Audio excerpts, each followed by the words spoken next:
Assalamualaikum warahmatullahi wabarakatuh. Perkenalkan, saya Muhammad Yusman, dosen pada program studi S1 Hukum, Fakultas Hukum Universitas Lambung Mangkurat. Video ini merupakan bagian dari pernyataan diri dosen dalam unjuk kerja Berdharma Perguruan Tinggi atau disebut dengan PDD UKT TPT, khususnya di bidang pengajaran dalam rangka seleksi sertifikasi dosen tahun 2025. Pertama-tama, saya ingin menyampaikan rencana pembelajaran semester pada mata kuliah Hukum Agraria. Menjadi rencana pembelajaran semester pada mata kuliah Hukum Agraria ini, yaitu yang menjadi tujuan pembelajaran atau CPMK, capaian pembelajaran mata kuliah Hukum Agraria ini adalah terdiri dari 4 CPMK. CPMK yang pertama adalah kemampuan menguraikan asas-asas pengertian dan ruang lingkup pengaturan hukum agraria. Kemudian CPMK kedua adalah kemampuan mengklasifikasikan hierarki hak atas tanah dan penguasaan atas tanah. Dan CPMK ketiga adalah kemampuan memerinci macam-macam hak-hak atas tanah dan ketentuan pokok tata guna tanah. Dan yang terakhir adalah kemampuan memproyeksi penyelesaian permasalahan hukum tanah dan sengketa pertanahan di Indonesia. Deskripsi mata kuliah ini adalah mata kuliah ini ditujukan untuk memberikan pengetahuan dan kompetensi terhadap peserta didik mahasiswa tentang pengaturan hukum agraria dan hukum tanah dalam Undang-Undang Pokok Agraria dan peraturan perundang-undangan terkait lainnya. Di dalam perkuliahan yang menjadi pokok bahasan, yaitu meliputi seluruh aspek penting di dalam pembahasan hukum agraria, mulai dari asas-asas, sejarah, konsep hukum, hierarki, macam-macam hak atas tanah, ketentuan pokok perkebunan, dan juga penyelesaian sengketa pertanahan. Sedangkan yang menjadi literatur dan menjadi buku pokok di dalam perkuliahan mata kuliah hukum agraria ini, yang pertama adalah buku dari Prof. Budi Harsono yang berjudul tentang hukum agraria di Indonesia, kemudian buku dari Bu Maria Sumaryono, kemudian buku Saprudin, kemudian buku Agus Sukarmaji dan Umar Mukhtar, dan kemudian terdapat juga literatur pendukung yaitu buku Bahtiar Effendi, kemudian Muhammad Hatta, dan lain sebagainya. Yang menjadi mata kuliah prasyarat dalam mata kuliah hukum agraria ini adalah mata kuliah hukum perdata. Di dalam proses pembelajaran mata kuliah ini, yaitu menggunakan perangkat e-learning, PowerPoint, e-book, jurnal, dan lain sebagainya. Sedangkan yang menjadi sistem pembelajaran di dalam mata kuliah ini, yaitu terdiri dari dua bentuk, yang pertama sinkronus dan yang kedua adalah asinkronus. Metode pembelajaran dalam perkuliahan ini sebagaimana termuat di dalam dokumen rencana pemilihan semester, yaitu terdiri dari metode ceramah, diskusi, case-based learning, dan project-based learning. Sedangkan sistem penilaian di dalam mata kuliah ini adalah terdiri dari 4 bentuk penilaian. Yang pertama adalah daripada kegiatan partisipatif dan hasil proyek, kemudian tugas, kemudian ujian tengah semester, dan yang terakhir adalah ujian akhir semester.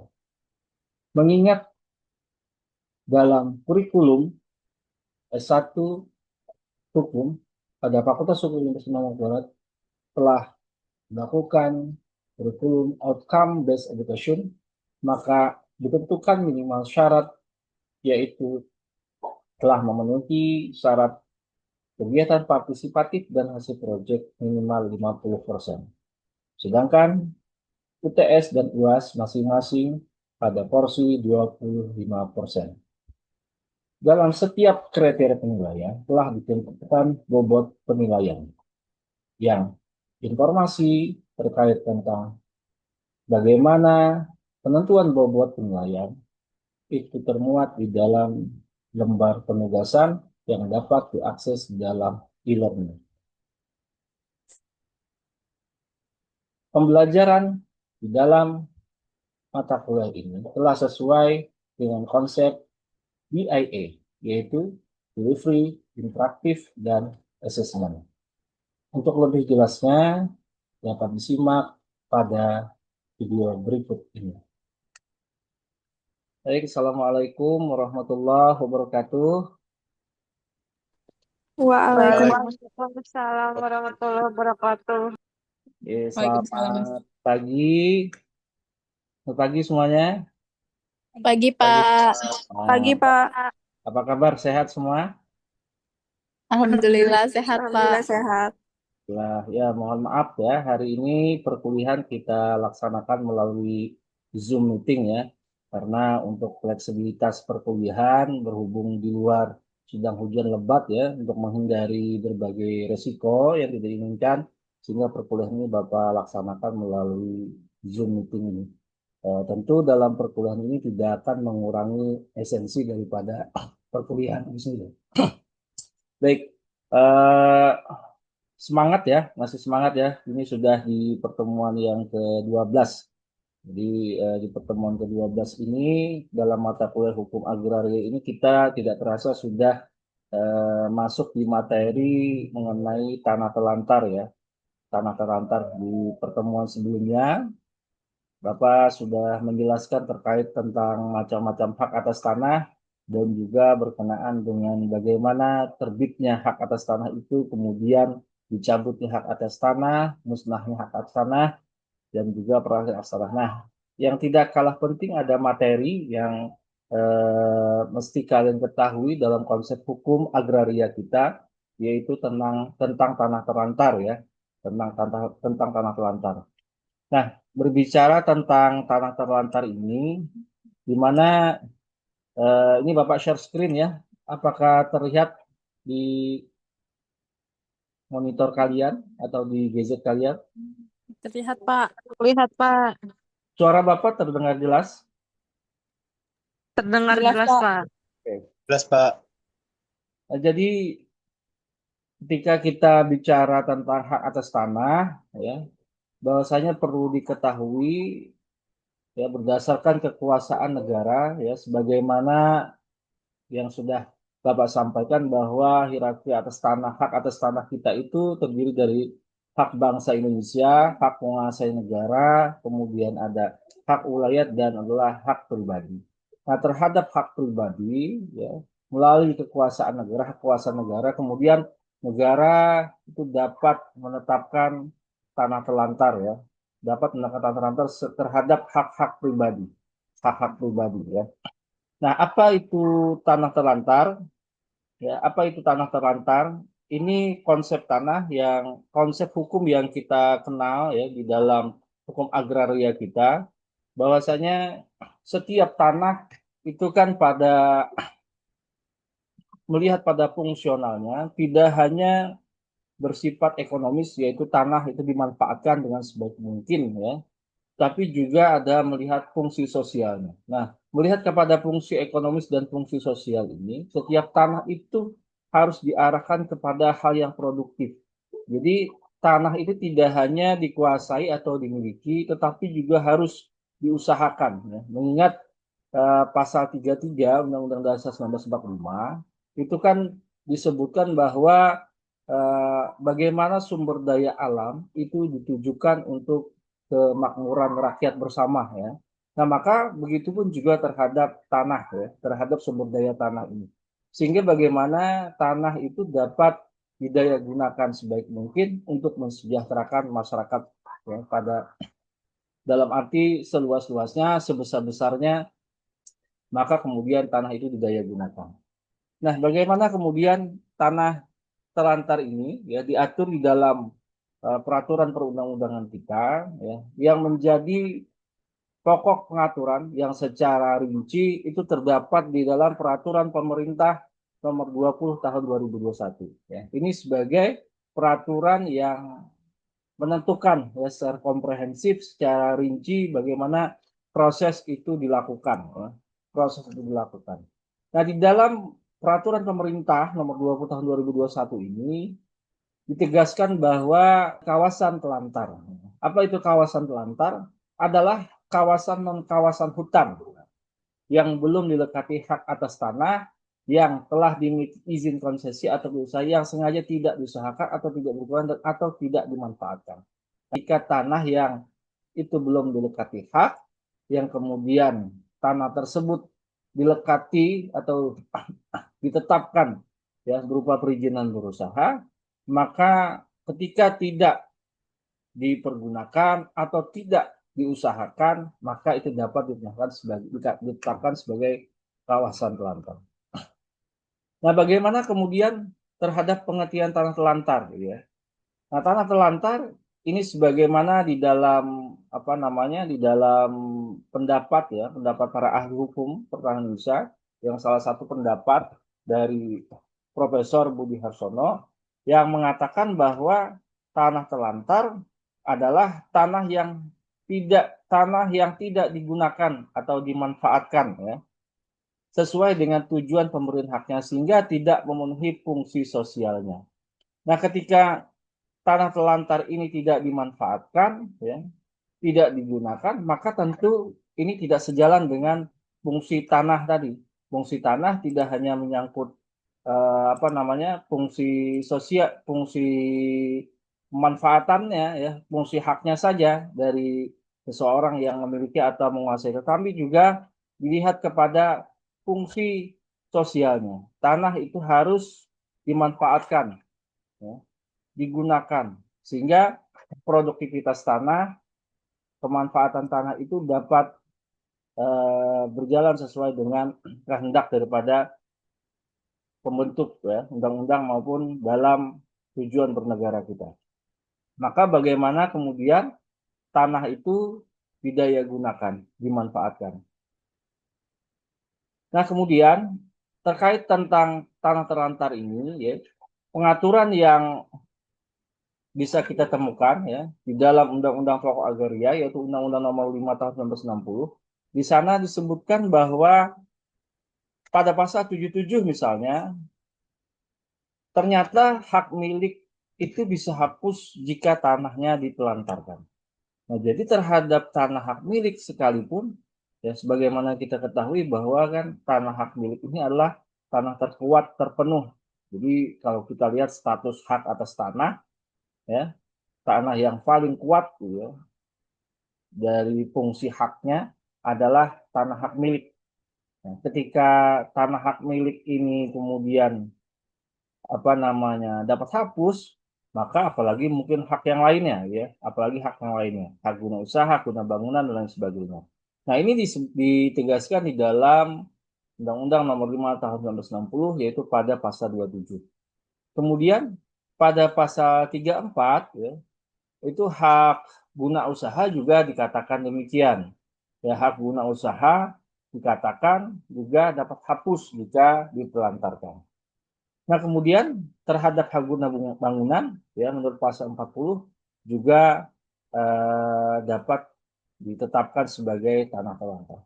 Nah, sehingga tanah telantar ini memang betul-betul terlihat ya, konsep tanah telantar ini betul-betul dapat terlihat bahwa melalui kekuasaan negara untuk mencapai yang namanya tadi kesejahteraan masyarakat melalui pendayagunaan sumber daya alam tanah, maka dalam hal ini negara melakukan penataan urusan pertanahan ini yang kemudian didaya gunakan agar tanah itu dapat dimanfaatkan semaksimal mungkin ya. Itu dihindarkan yang namanya tanah telantar. Sampai di sini dulu ada yang ingin didiskusikan atau ditanyakan?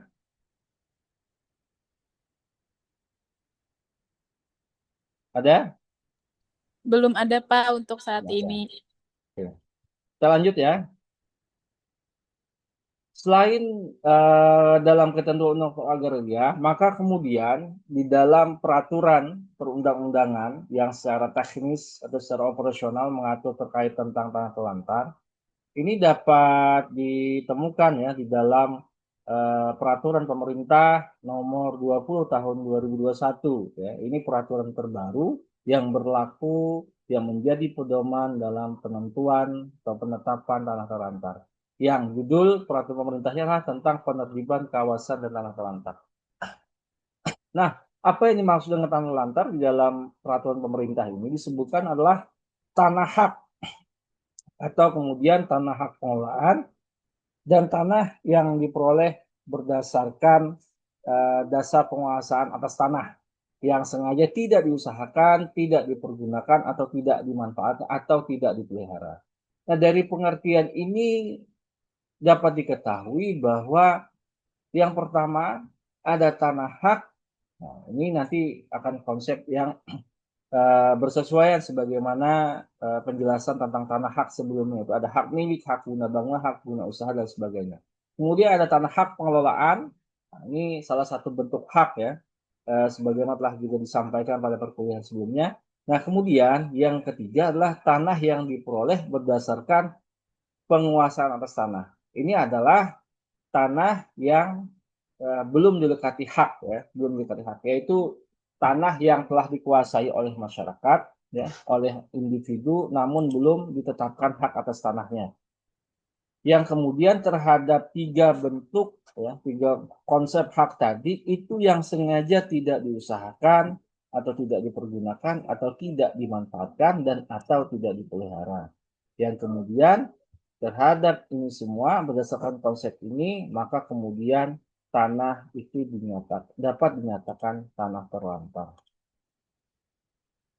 Nah, kemudian ya perlu dipahami bahwa ketika tanah terlantar ini dimunculkan ya di dalam peraturan perundangan, jangan sesekali kalian mengira ketika tanah ya suatu tanah kalian jumpai di lingkungan sekitar kalian, kemudian tanah itu tumbuh semak belukar atau mungkin sudah banyak tumbuh pohon-pohon besar, kemudian kalian katakan itu tanah telantar gitu ya. Sehingga kemudian siapapun dapat mengklaim ya, dapat menggunakan tanah itu.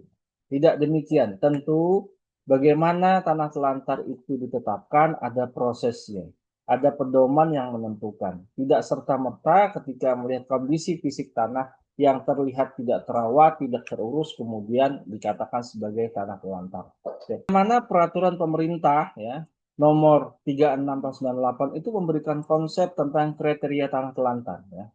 Kriteria tanah telantar itu didasarkan kepada status hak atas tanah. Nah, ini tadi sebagaimana telah dilihat di dalam konsep sebelumnya, ada tanah yang dilekati hak ya, kemudian ada tanah hak pengelolaan dan kemudian ada tanah dengan dasar penguasaan gitu. Nah, ini kita terlebih dahulu melihat ya bagaimana status hak. Jadi di sini bicara soal tanah yang telah dilekati hak.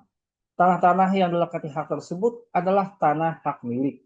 Ada hak guna bangunan, ada hak guna usaha, kemudian ada hak pakai ya. Dan tadi juga disampaikan ada hak pengelolaan, kemudian ada tanah yang diperoleh atas dasar penguasaan saja. Jadi tanah yang atas dasar penguasaan ini tanah yang belum dilekati hak, atau bahasa sederhananya itu tanah yang belum bersertifikat gitu ya. Bisa jadi alas haknya adalah berupa surat girik, surat segel dan lain sebagainya gitu ya. Intinya adalah tanah yang belum dilekati hak. Nah, ini adalah kriteria yang menjadi objek ya tanah telantar. Ya, tanah telantar. Ada pertanyaan sebelum Bapak melanjutkan materinya? Ada? Ada, Pak. Tidak ada, Pak. Ya, silakan. Siapa yang ingin bertanya? Em, Sebelumnya perkenalkan nama saya Pusima, Pak. Ya, silakan Baik. Pusima. Ya, kan setahu saya prosedur penetapan tanah terlantar ini menjadi tanah yang dikuasai langsung oleh negara melibatkan beberapa tahapan. Lalu kalau misalkan nih di tengah-tengah proses ini si pemilik tanah ini meninggal dunia. prosesnya bagaimana ya Pak? Apakah berhenti atau akan tetap jalan terus ke ahli warisnya? Oke, pertanyaan yang sangat bagus sekali ya dari Pusima. Ini Pusima sudah mencoba membutiri materi ini ke dalam materi teknis ya, teknis-teknis bagaimana kemudian proses itu dilakukan ya.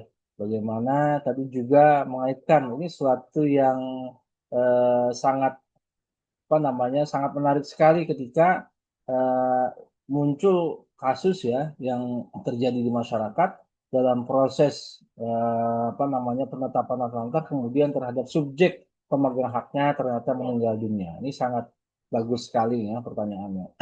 Nah, berkenaan dengan hal ini, bahwasanya kan tadi Bapak sampaikan bahwa yang perlu dipahami ya di awal ya, di dalam memahami konsep hukum ini adalah kita harus memahami apa itu tanah telantar tadi. Ketika objek tanah telantar diketahui, ya, apa yang menjadi kriterianya, kemudian bagaimana prosesnya. Nah, bagaimana prosesnya ini tentu kita harus berpedoman ke dalam peraturan perundangan yang ada. Nah, peraturan perundang-undangan yang berlaku, gitu ya, sebagaimana yang sudah disampaikan adalah peraturan pemerintah nomor 20 tahun 2021. Namun dalam materi ini akan disampaikan peraturan pemerintah terdahulu sebagai pengayaan ya. Nanti kalian biar bisa membandingkan antara ketentuan yang terdahulu dengan ketentuan yang sekarang. Nah, di dalam proses penetapan tanah telantar, ya, sebagaimana dalam peraturan pemerintah nomor 20 tahun 2001, ini kan melalui proses tahapan-tahapan yang apa namanya berjenjang ya, dimulai daripada usulan, ya, apa namanya, kemudian dilakukan penelitian oleh pihak yang berwenang sampai dengan dikeluarkannya surat peringatan sampai dengan ditetapkannya tanah telantar. Nah, ketika di dalam proses penetapan terlantar, kemudian ternyata subjek pemegang hak atas tanahnya meninggal dunia. Nah, maka yang perlu diketahui di sini, sasarannya atau objek dalam penetapan tanah terlantar adalah terhadap objek atas tanahnya itu.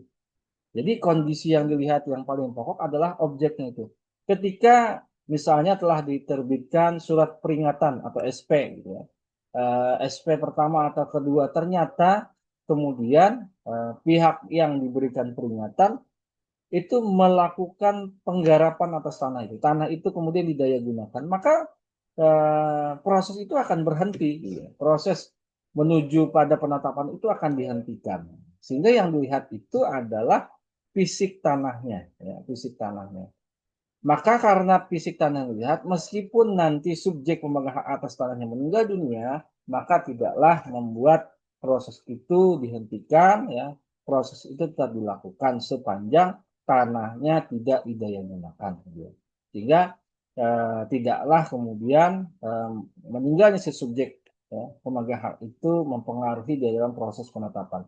Namun yang sangat mempengaruhi dalam proses penetapan tanah telantar adalah terhadap objek atas tanah itu. Ketika tanahnya tidak didaya gunakan, tidak dimanfaatkan, maka proses akan berlanjut hingga nanti ditetapkan. Sedangkan apabila ada proses penggarapan, gitu ya, kemudian tanah itu diusahakan, maka proses itu pun akan dihentikan. Ya. Begitu pemahamannya Kusima ya. Bagus sekali pertanyaan di awal ini. Ada lagi yang lain? Baik Pak, terima kasih.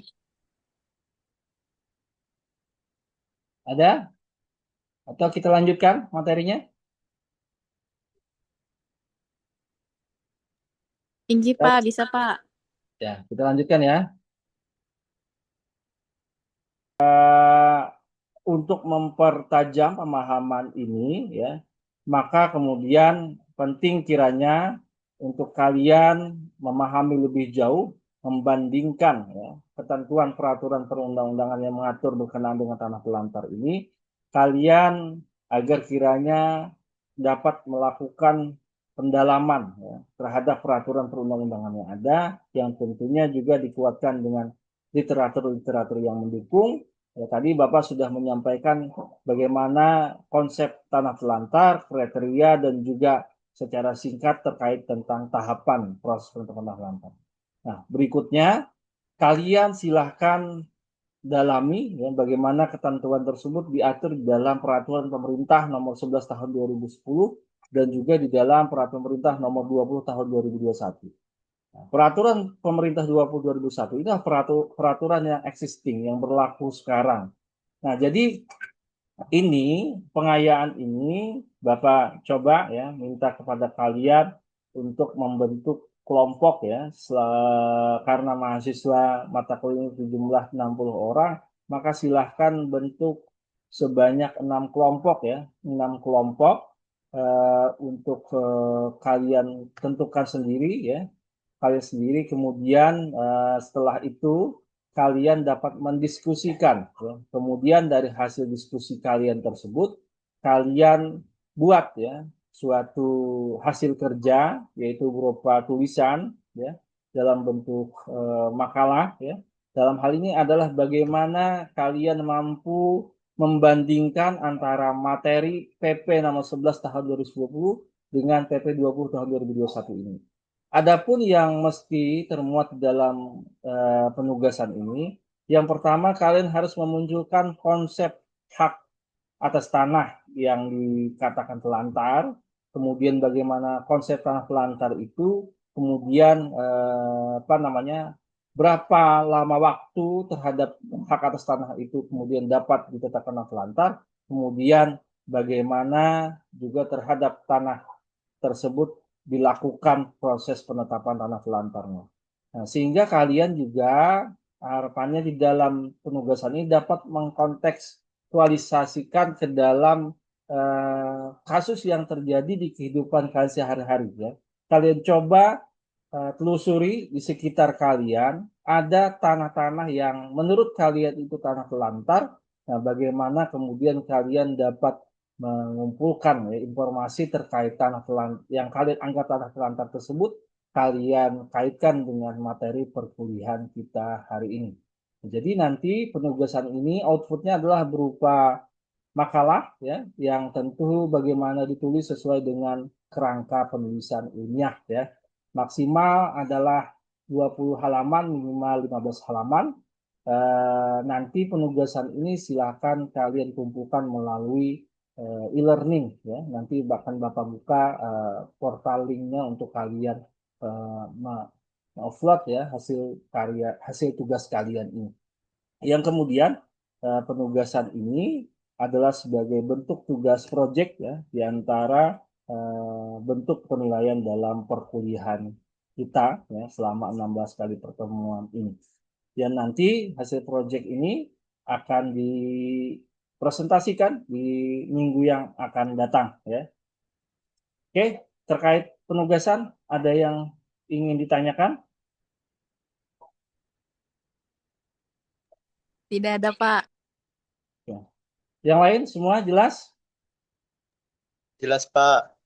Oke, kalau jelas ya, mungkin sementara ya materi Bapak sampaikan demikian ya. Nanti akan kita lanjutkan di sesi pertemuan berikutnya. Terkait tugas, jika ada yang belum begitu jelas, silahkan kalian tanyakan melalui WhatsApp Bapak ataupun ketika bertemu Bapak di kampus ya. Silahkan ya untuk mempertanyakan apa yang perlu diperjelas lebih lanjut. Baik, kalau tidak ada pertanyaan, ya kita cukupkan kuliah pada siang hari ini. Terima kasih atas perhatiannya, atas waktu yang kita kembali semoga bertemu ya dalam perkuliahan berikutnya. Terima kasih atas perhatiannya. Selamat siang. Assalamualaikum warahmatullahi wabarakatuh.